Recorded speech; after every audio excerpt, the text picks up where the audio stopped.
Hello दोस्तों, Hindi mirror पर आपका स्वागत है। दोस्तों, आज की वीडियो का जो हम कंटेंट लेकर आए हैं रस से संबंधित है।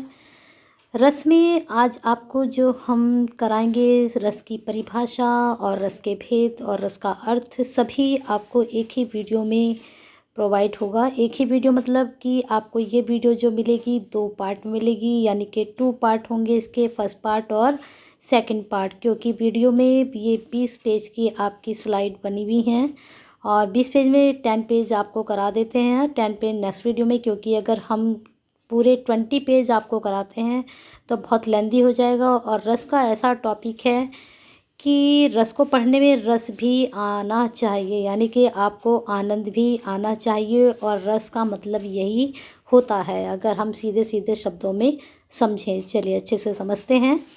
कविता, कहानी, उपन्यास आदि को पढ़ने या सुनने से एवं नाटक को देखने से जिस आनंद की अनुभूति होती है उसे ही हम रस कहते हैं। रस काव्य की आत्मा है। ठीक है, तो जो भी आप कविता पढ़ते हो, कहानी पढ़ते हो, उपन्यास पढ़ते हो, जब आपको उसमें आनंद आता है तभी आपको वो अच्छा लगता है, नहीं तो आप उसको एक तरफ रख देते हो। ऐसे ही जब कोई वीडियो आपको अच्छी लगती है तो आप उसको पूरी देखते हो, नहीं अच्छे लगते तो आप बीच में ही छोड़ देते हो। तो हिंदी मिरर के साथ अगर आप जुड़ गए हैं तो बेल आइकन को हिट कर दीजिए, चैनल को सब्सक्राइब कर लीजिए। क्योंकि अब आपको पहले इसमें एमसीक्यूज़ की आपको तैयारी कराई जाती थी कंपटीशन में, लेकिन आजकल नोट्स आपको प्रोवाइड कराए जा रहे हैं। और पहले हमने अलंकार के दिए थे, आज आपके लिए रस के लेकर आए हैं। चलिए परिभाषा आगे शुरू करते हैं आपके। आचार्य विश्वनाथ ने साहित्य दर्पण में काव्य की परिभाषा देते हुए लिखा है कि वाक्य रसात्मक काव्य, अर्थात रसात्मक वाक्य जो होता है वही काव्य है। जो रस से भरा हुआ वाक्य है वही काव्य है। रस की निष्पत्ति के संबंध में भरत मुनि ने नाट्य शास्त्र में व्याख्या की है। उन्होंने कहा है, विभाव अनुभाव व्याभिचारो संयोग द्वारा निष्पत्ति, अर्थात विभाव अनुभाव व्याभिचार भाव के संयोग से रस की निष्पत्ति होती है, इनकी उत्पत्ति होती है। अब ये विभाव क्या है, अनुभाव क्या है, ये सभी आपको आगे एक्सप्लेन हम करेंगे। चलिए आगे देखते हैं। रस के आधार पर भाव है। ठीक है, रस के आधार क्या है? भाव है। और भाव मन के विकारों को कहते हैं, जो हमारे मन में उत्पन्न होते हैं विचार विकार, उनको हम क्या कहते हैं? भाव कहते हैं। और रस का आधार ये हमारे भाव होते हैं। ये 2 प्रकार के होते हैं, स्थायी भी होते हैं और संचारी भी। अब ये स्थायी भाव क्या होते हैं, संचारी भाव क्या होते हैं, ये सभी आपको आगे एक्सप्लेन किया जाएगा, पहले इतना समझ लीजिए। और यही काव्य के अंग कहलाते हैं। अगर आपसे पूछा जाए काव्य के अंग कौन से हैं, तो काव्य के अंग हैं स्थायी भाव और संचारी भाव। और जो हमने भाव का आपको बता दिया है कि जो रस है, रस के आधार क्या हैं, ये हमारे भाव ही होते हैं। चलिए आगे देखते हैं। अब आते हैं रस के स्थायी भाव पर। जो मैंने आपको बताया था कि स्थायी भाव होते हैं, संचारी भाव होते हैं। अब थोड़ा इसको विस्तार से समझेंगे कि स्थायी भाव क्या होते हैं। रस रूप में पुष्ट या परिणित होने वाला तथा संपूर्ण प्रसंग में व्याप्त रहने वाला स्थायी भाव कहलाता है। अब ये स्थायी भाव 9 माने गए हैं, जैसे कि रति, हास, शोक, क्रोध, उत्साह, भय, जुगुप्सा, विस्मय और निर्वेद। ये जो भाव हैं ये हमारे अंदर स्थायी रहते हैं, ये कहीं बाहर से हमें नहीं लेने पड़ते हैं, ये हमारे अंदर रहते हैं हमेशा। और ये जब हम पैदा होते हैं या बड़े होते हैं, बचपन से लेकर आपके अंत तक ये भाव आपके साथ हमेशा स्थायी भाव में रहते हैं। वात्सल्य नाम का 10वां स्थायी भाव भी स्वीकार किया जाता है। चलिए आगे देखते हैं। अब यहाँ पर जो रति है, ये सारे क्या भाव हैं, सारे जो स्थायी भाव हैं किस तरह से हैं, चलिए देखते हैं। रति का मतलब स्त्री पुरुष के परस्पर प्रेम भाव को रति कहा जाता है। हास सभी को पता है, किसी के अंगों, वेशभूषा, वाणी आदि के विकारों के ज्ञान से उत्पन्न प्रफुल्लता को हास कहते हैं, या कि जो भी आपको खुशी उत्पन्न होती है वही। शोक, दुख, इष्ट के नाश अथवा अनिष्टागम के कारण मन में उत्पन्न जो व्याकुल हमारे अंदर दुख है या जो भी है उसको हम शोक कहते हैं।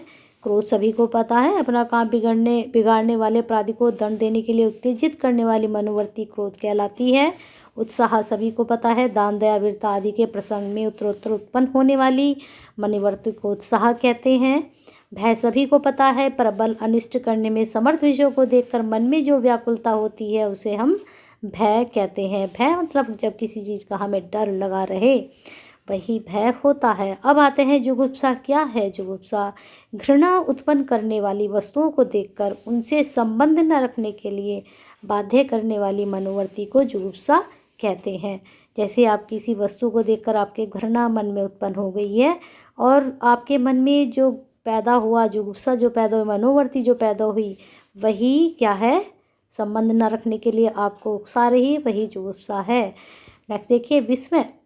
यह आपने उसमें भी सुना होगा, विस्मय एक बोधक चिन्ह भी होता है और यहाँ पर विस्मय है किसी असाधारण अथवा अलौकिक वस्तु को देखकर जो आश्चर्य होता है।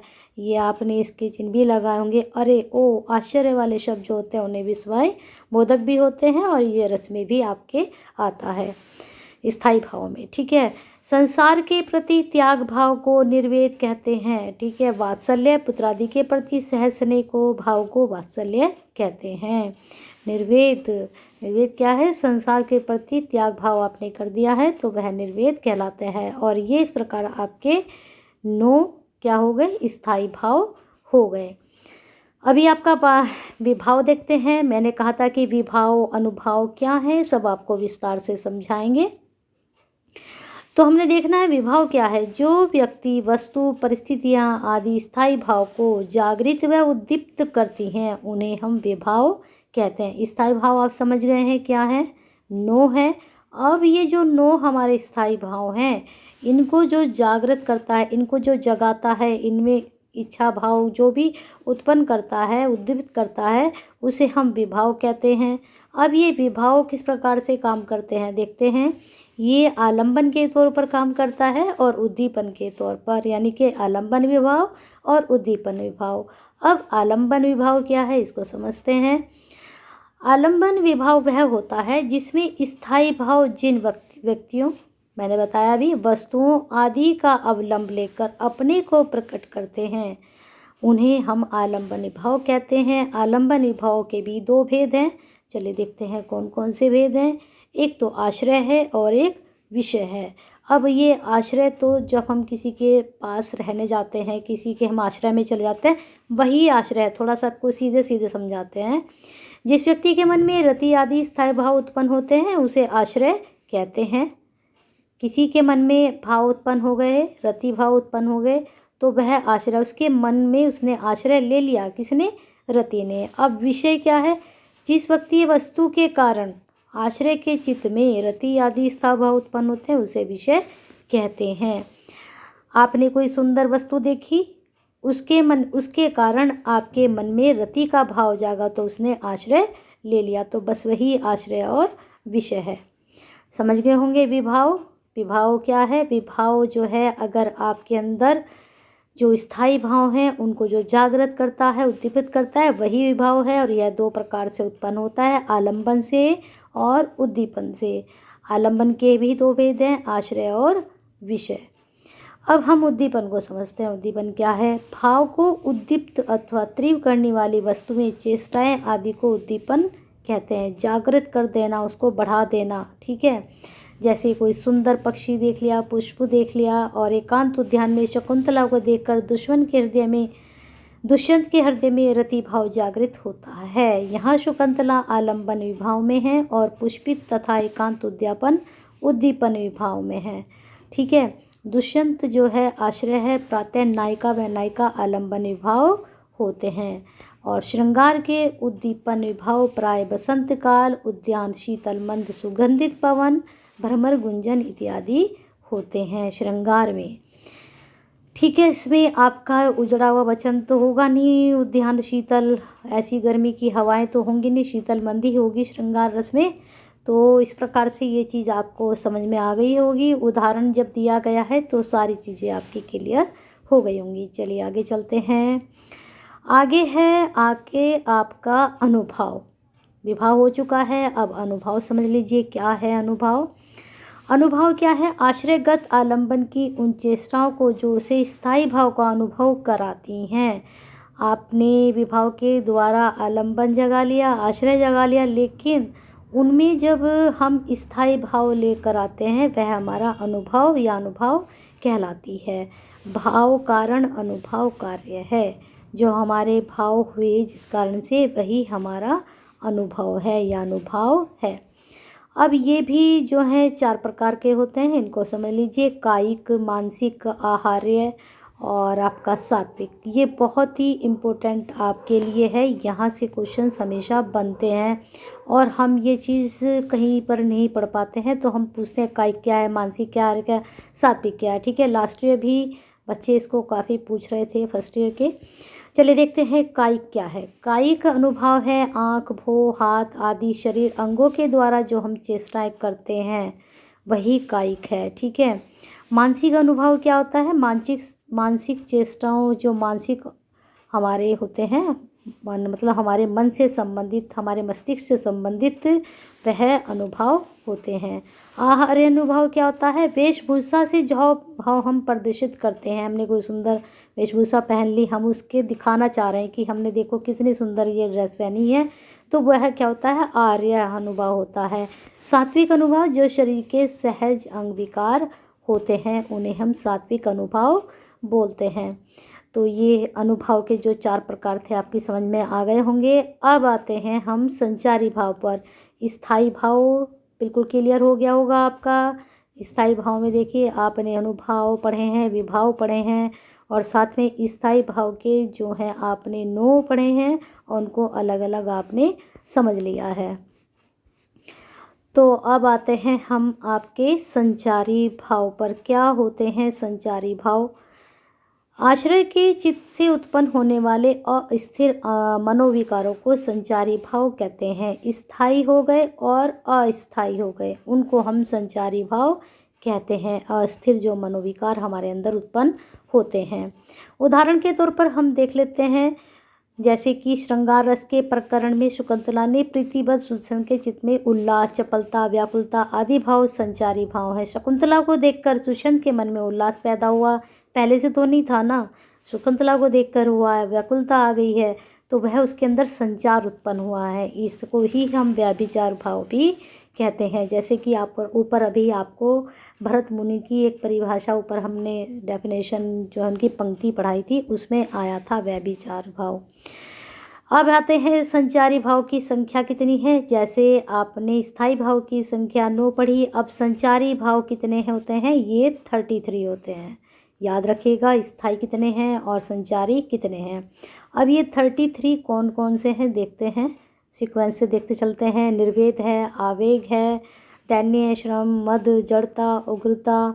आगे देखते हैं मोह है, विबोध है, स्वप्न है, अपसमार है, गर्व है, मरण, आलस्य, अमर्ष, निंदा और अभिता, उत्सुकता, उन्माद, शंका, स्मृति, मति। सब ये आपके जो हैं कैसे भाव हैं? संचारी भाव है। व्याधि, संत्रास, लज्जा। आगे फिर 26 में हर्ष, असूया, विषाद, धृति, चपलता। फिर आगे आपके हैं ग्लानि, चिंता, वितर्क। ये पूरे 33 आपके क्या हो चुके हैं? ये 33 आपके संचारी भाव हो चुके हैं। अब रस और उनके स्थायी भाव थोड़ा हम अच्छे से सीक्वेंस से एक जगह ही पढ़ लेते हैं। जो हमने भी जो 9 रस आपके स्थायी भाव पढ़े थे, रस के जो स्थायी भाव पढ़े थे उनके रस कौन कौन से? श्रृंगार रस है, हास्य रस है, ये भी आपने पढ़ा था। करुण रस है, रोद रस है, वीर रस का स्थायी भाव उत्साह है, भयानक रस का भय है, विभत्स रस का जुगुप्सा है और अद्भुत रस का विस्मय है, शांत रस का निर्वेद है, वात्सल्य रस का वात्सल्य है। तो इस प्रकार से आपके ये 9 स्थायी भाव हो गए और ये इधर आपके रस हो गई। ये पूरी सीक्वेंस आपको बता दी है मैंने। अब कल हम ये जितने भी आपके स्थायी भाव हैं या फिर शाम तक आपकी ये वीडियो हम अपलोड कर देंगे, सेकंड पार्ट इसका। जितने भी ये रस हैं 10 के 10 और इनके जो स्थायी भाव हैं इनकी सबकी डेफिनेशन उदाहरण सहित हम समझेंगे नेक्स्ट वीडियो में। और तब तक आपको लाइक करना है, शेयर करना है और एक कमेंट भी ज़रूर करिए, क्योंकि आपके नोट्स आपको दिए जा रहे हैं, तो एक कमेंट तो बनता है कि आपको नोट्स किस तरह से लग रहे हैं अच्छे, और कौन कौन सी यूनिट के आपको नोट्स चाहिए तो बताइए ज़रूर। और एक छोटा सा लाइक तो बनता है, और शेयर कीजिए उनके लिए जो आपसे ही स्टूडेंट हैं जिनको रस का कंटेंट चाहिए। और साथ में अगर आप हिंदी मिरर से नहीं जुड़े हैं तो जुड़ जाइए, बेल आइकन को हिट कर दीजिए जिससे नई वीडियो के नोटिफिकेशन आपको मिलते रहें।